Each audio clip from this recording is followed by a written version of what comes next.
আসসালামু আলাইকুম প্রিয় দর্শক, আজ আমরা এসেছি সিরাজগঞ্জ জেলার শাহজাদপুর উপজেলার গারাদহ ইউনিয়নের গারাদহ গ্রামে। জি হ্যাঁ, দেখতেই পাচ্ছেন আমি যেখানে দাঁড়িয়ে আছি সেটা একটা কপির জমি। এই বছরে আপনারা হয়তোবা ইতিমধ্যে জেনে গেছেন যে কৃষক অনেক কষ্ট করে যেই কপির চারাগুলো লাগিয়েছে, অনেক যত্ন সহকারে যে চারাগুলো নিয়ে জমিতে রোপণ করার পরে ফুল ধরিয়েছে, সেই কৃষক আজ লসের পথে। খুবই দুঃখজনক বিষয়, এত কষ্ট করে ফসল ফলানোর পরও যদি কৃষক তার কাঙ্ক্ষিত মুনাফা না পায়, এর উপরে আর কোনো দুঃখ প্রকাশ করার ভাষা আসলে আমার জানা নেই।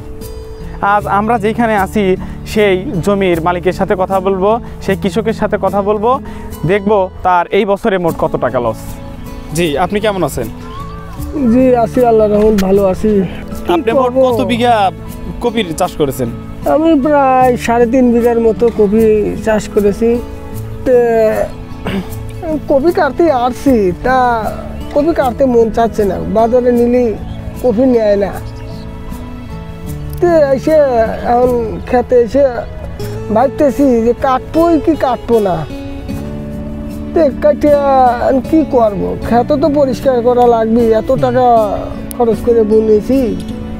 তা টাকা 10 ভাগ করে 1 ভাগও উঠবে না। মোটামুটি আপনার 1 বিঘা জমিতে কত টাকা খরচ হয়েছে? তাও তো 1 বিঘা জমিতে আমার প্রায় 40,000 টাকা খরচ হয়েছে। 3 বিঘা 1,20,000 টাকা।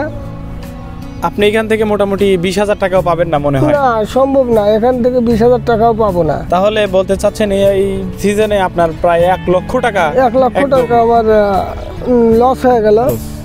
তা এটা তোলার মতো আর সাধ্য নাই এখন। তারপরেও মানে জমিতে চাষ করেছি, তারপরেও জমিতে এসে বসে থাকি।